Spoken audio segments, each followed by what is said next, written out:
Here's something I didn't know until I was watching couples therapy a few weeks ago. I've never actually been abandoned by anyone, but I've spent my whole life preparing for it, leaving first, emotionally, mentally, spiritually, so no one could ever leave me. And I've been calling that wisdom. Y'all, I sat on my couch and watched that sentence land hard in my chest like it had been waiting for me my whole life. Let's talk about it.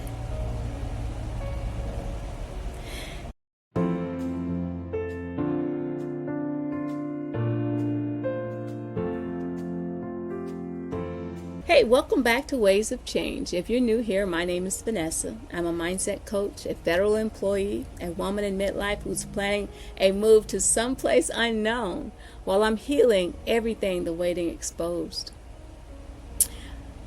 In part one, y'all, I told the truth. I left my job mentally years before I could leave physically. I'm still showing up though, still performing, but my soul has already boarded a plane. What I didn't tell you, what I wasn't ready to tell you, is that I've been doing the same thing to people my whole life. And the cost of that, that's what we're talking about today.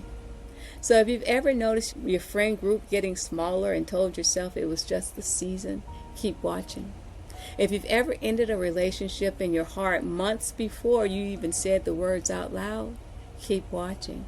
If you've ever convinced yourself that not needing anyone was strength, y'all, I wrote the book on that. Let's talk about what it actually costs. And before we go deeper, if this series is speaking to where you are right now, hit that subscribe button.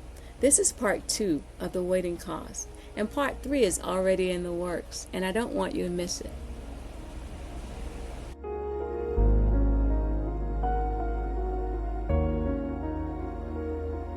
Let me tell you about the 8 people. There are 8 people in my phone right now who texted me first, reached out, checked in, said, hey, thinking about you. And I saw the messages. I read them, and I didn't respond.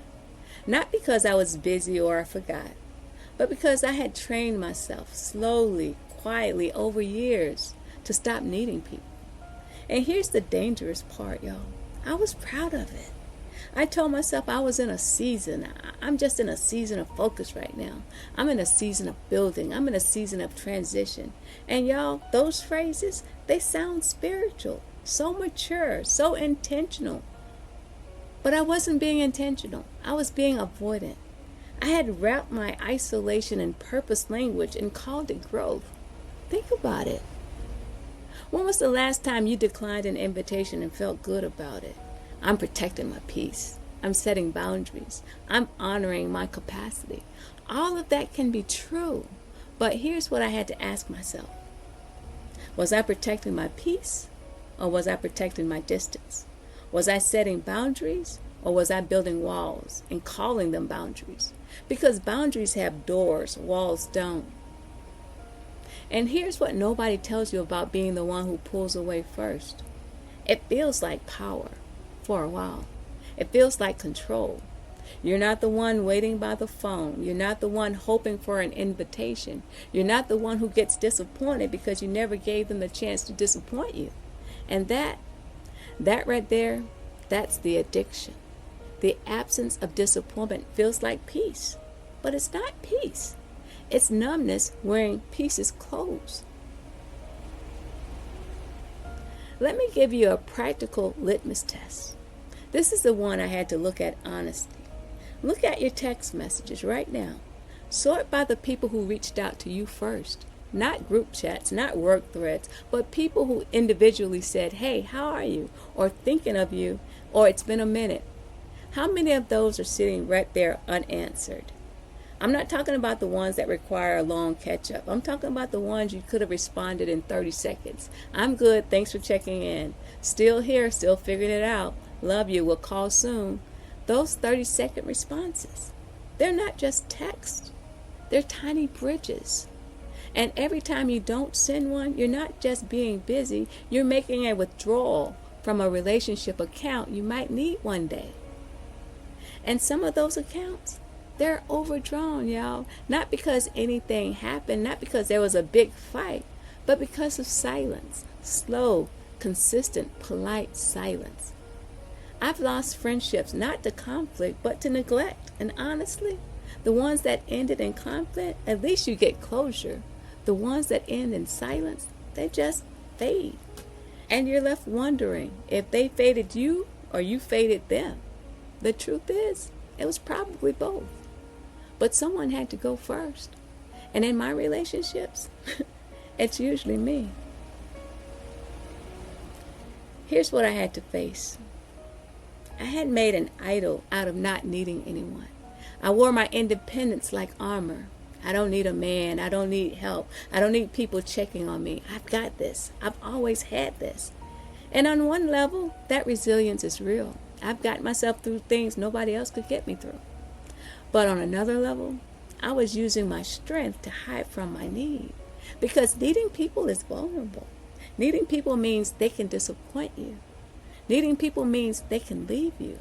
And if you've ever been left, if you've ever had someone walk away when you still needed them, the math in your head becomes very simple. If I don't need anyone, no one can leave me in a way that breaks me. But that math is wrong, y'all. It's not protecting you from pain. It's just guaranteeing a different kind of pain. The pain of being alone, not because no one wanted to be there, but because you never let them in. Friend, if any of this is landing, if you've ever felt that tension between I don't need anyone and I'm lonely, just tap that like button. It helps more women find these conversations, and honestly, you'd be surprised how many of us are sitting in the same room thinking we're the only one.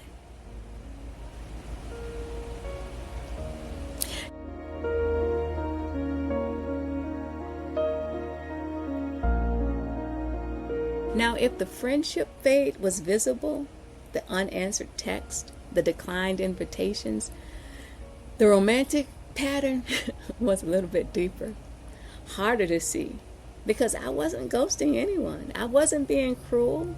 I was being careful. Here's how it worked. I'd meet someone, there'd be potential, real potential, but almost immediately, almost reflexively, I'd start a list, not a cons and pros list, a list of reasons it wouldn't work. The timing isn't right. He's still healing from something or someone. I need to focus on my goals right now. Now, some of those are legitimate. Yeah, that's what makes this so hard to untangle. Some of the reasons were real. But here's the pattern I couldn't see. I wasn't evaluating whether this person was right for me.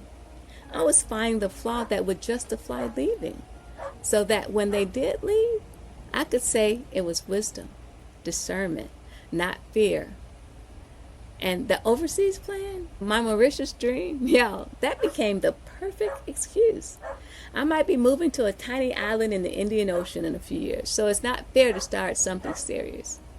See how considerate that sounds? How mature?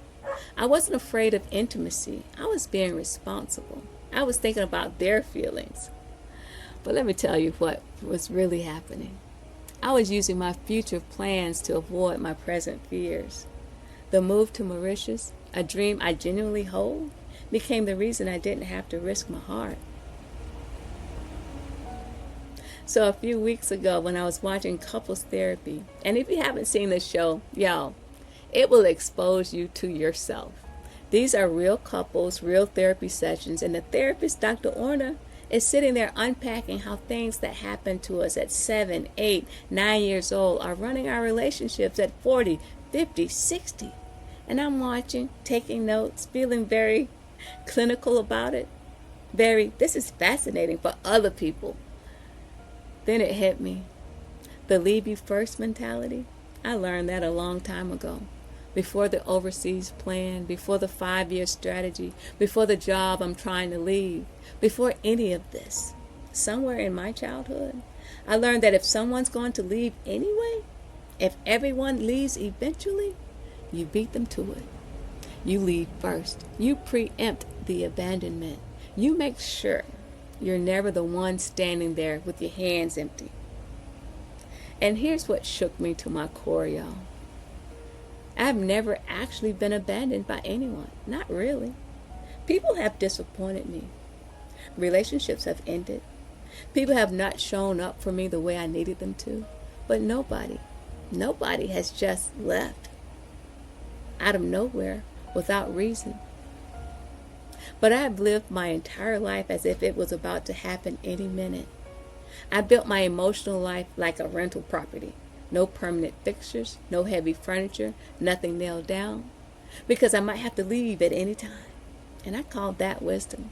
I called that being prepared. I called it protecting my peace. What couples therapy showed me, what Dr. Orner would probably say if I was on that couch, is that this isn't wisdom. It's a trauma response that I've dressed up in mature language and called it a personality trait. And here's the part that still gets me. The people I was leaving first, most of them weren't leaving. They were right there, showing up, trying the best they could. And I was already gone, not because of anything they did, but because of something I decided was inevitable before they ever had the chance to prove otherwise. How about them apples? So here's how it played out in real life.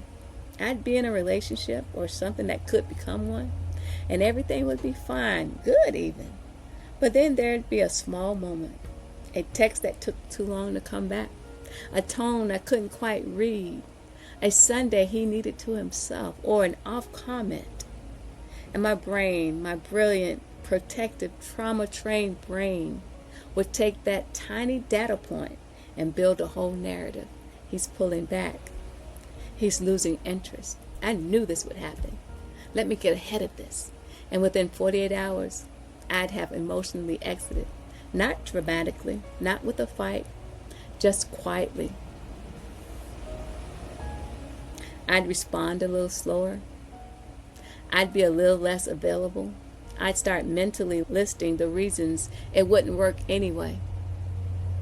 And when the relationship eventually ended, sometimes because I ended it, sometimes because they sensed I was already gone, I'd tell myself, see, I knew it.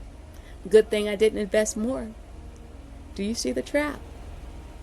I was creating the outcome I was afraid of, and then using it as proof that my fear was right all along. That's not discernment.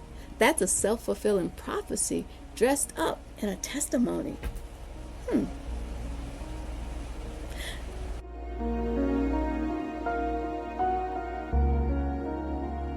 So let me name the cost directly, because I think it's important to say it out loud. The cost of leaving first is that you never get to be fully loved. You can't be fully loved if you're never fully there. Love requires presence. It requires risk. It requires the possibility of being hurt. And I had made my life, my entire emotional architecture, about eliminating that possibility. And here's what I know now. You can't heal a fear of abandonment by becoming the one who abandons. You just become the thing you were afraid of.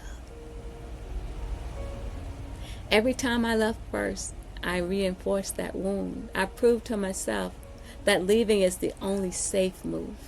I never let anyone stay long enough to show me something different.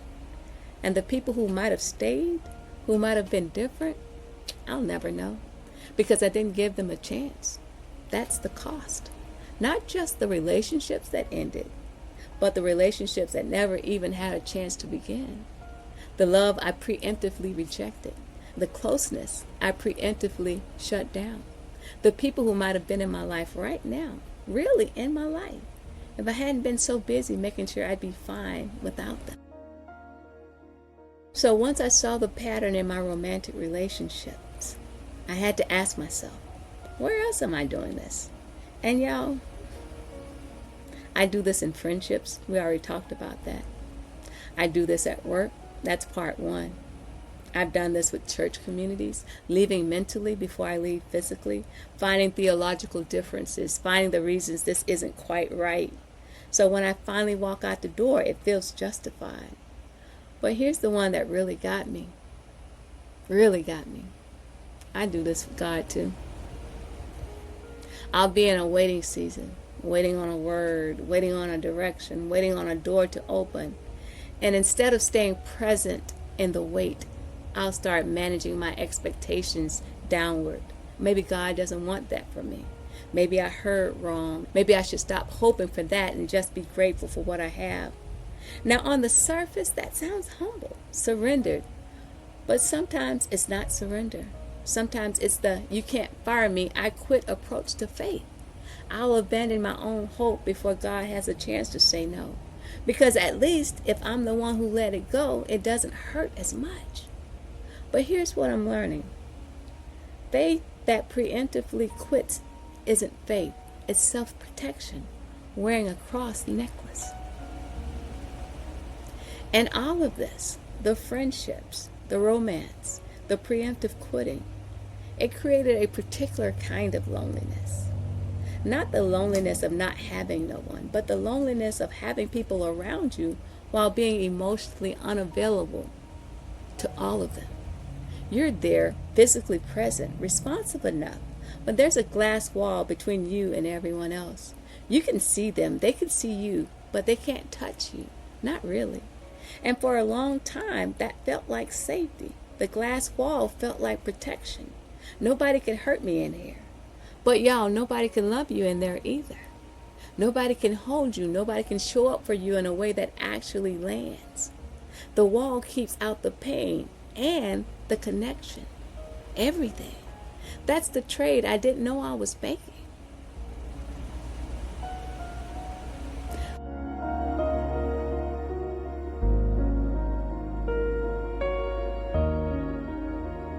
But here's the turn. Here's where the story doesn't end in the diagnosis. The spiritual anchor verse is Isaiah 43:19.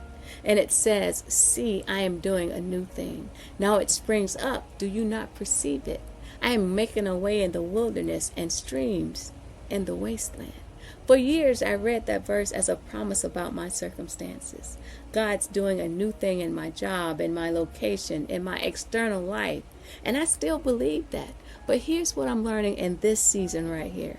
The new thing God is doing, it's not just in my circumstances. It's in my patterns. It's in the way I relate to people. It's in the walls I'm finally letting Him take down. The wilderness isn't just the waiting season. The wilderness is the isolation I built inside the waiting season. And the streams are the connections I'm learning to risk again. I'm not healed yet. Yeah, I want to be real with y'all about that. I still feel the tug to pull away first. I still catch myself reading a text and not responding. I still feel the impulse to leave before I could be left. But here's what's different. I notice it now. And when I notice it, I have a choice. Stay in the pattern or do something different. And doing something different, it's terrifying. But it's also the only way the new thing actually gets to spring up. Y'all, if you know a woman who's been stuck in a waiting season, a friend, a sister, your mom, and you've watched her pull away from people, share this video with her.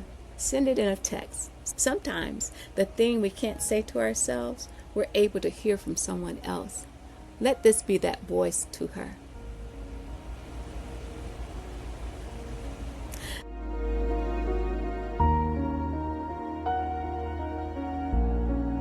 So let me tell you what doing something different actually looks like on a Tuesday. Because it's not dramatic. It's not one big reconciliation scene you might see on TV. It's small, repeated choices. I'm texting people back within 24 hours, even if it's just, "I see you, thank you, I'm okay." I'm saying yes to invitations I would have declined with a seasoned excuse. I'm telling people the truth. I've been pulling away, and it's not about you, it's about me. I'm working on it though. And in my romantic life, when that door opens again, I'm committing to stay, to not preemptively exit, to let someone show me who they are before I decide who they're going to be. Y'all, if any of this sounds familiar, if you've been calling your isolation peace and your distance boundaries and your emotional unavailability wisdom, I want you to do one thing this week, just one. Text someone back. Say yes to the thing you'd normally decline. Let one person a little bit closer that feels comfortable. Not unsafe, just uncomfortable. Because growth lives in the uncomfortable zone. And if you want to go deeper with this, because this isn't surface level work, I've got 3 journal prompts for you. So grab your notebooks, your journals, a piece of paper, a napkin. Let's get to it. Prompt 1. Who are the 3 people in my life right now who reach out first? And how often do I reciprocate? Be honest, not aspirational, truthful. Prompt 2. Where in my life am I leaving first, emotionally, mentally, physically, before anyone has actually left me? What am I calling that to make it feel okay? Prompt 3. What would I change in my closest relationships if I stopped protecting myself from a disappointment that hasn't happened yet? Sit with those, y'all. They're not easy, but the waiting has already cost you enough. Don't let it keep costing you connections. So here's where we're going next, y'all. Part 1 was about the mental departure, leaving your life before you can leave your life. Part 2 has been about the relationships waiting stole, the people you pushed away, the love you preemptively rejected, the isolation you call safety. Part 3 is about something even more personal, the joy you deferred because you decided you'd be happy later, when the job changed, when the move happened, when the waiting ends, the future you bet all your happiness on, and what happens when that future keeps not arriving. But before we get there, I need you to sit with this one, because you can't skip the relational cost and get to the joy. You have to feel what the waiting took from you relationally before you can understand what it took from your ability to be happy right now, in this moment, while you're still waiting. Y'all, thanks for riding this wave with me. This wasn't an easy one to talk about. I'm still nervous about putting it out there. But I think the things that are the hardest to say are usually the things that need to be said the most. If this hit something in you, if you recognized yourself in the leave first pattern, drop a comment below. Tell me, what's one relationship you let fade, not because anything went wrong, but because you pulled back first? I read every comment and I want to hear your stories. And if you haven't subscribed yet, now's the time. Hit subscribe and that bell so you don't miss part 3. I bet my joy on a future that never came. That's one for every woman who told herself she'd be happy later. If you want the journal prompts from today, plus the Peace Before the Pivot toolkit, everything I use to stay grounded while I'm planning my next big adventure, I place them in the description box so you don't have to go far. And share this with someone who needs to hear it. Don't overthink it, just send the link. You never know who's sitting in their own waiting room right now, slowly pushing everyone away, calling it wisdom. Hey, I'm Vanessa, and this is Waves of Change. As always, you're never too late, and your peace is never too far. Bye now.